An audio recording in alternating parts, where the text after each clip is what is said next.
One of the most popular cart mods in the scene is swapping the ROMs from a Japanese and English Pokemon Crystal cart. That's because the Japanese cart has some pretty cool silkscreen art on the back of the legendary Pokemon Suicune.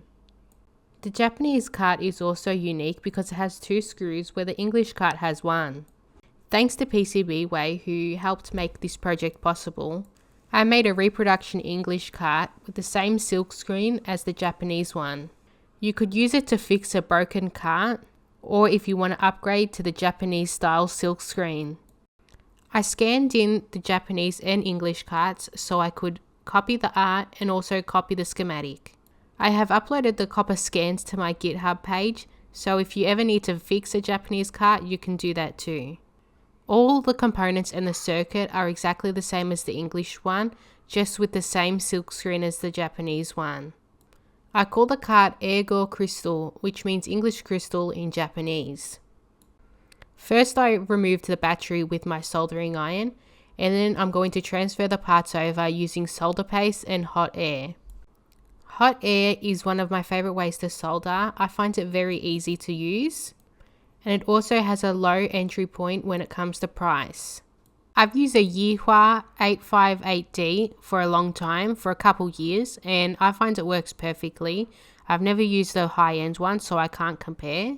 I use it at 350 to 380 degrees Celsius, and I always advise people to use it like you would a hairdryer, always moving it around, never leaving it in one spot.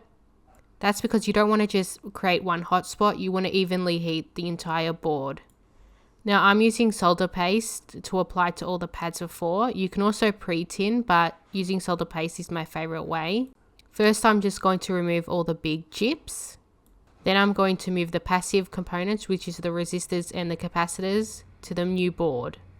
After this I'm just going to melt all the solder paste and flow it on the pins of the big chips. I used my tweezers to remove any bridges just to make it easier.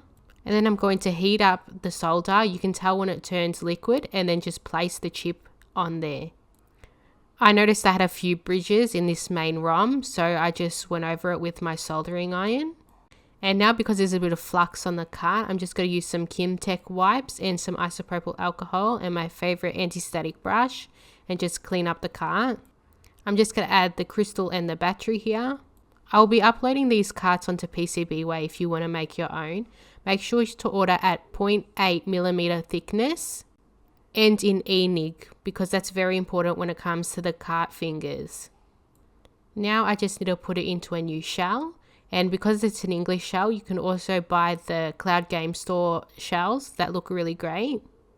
I like using hot air instead of a hot plate for something like this because I've noticed when you heat up a board on the hot plate for a long time, the silk screen can get a bit yellow.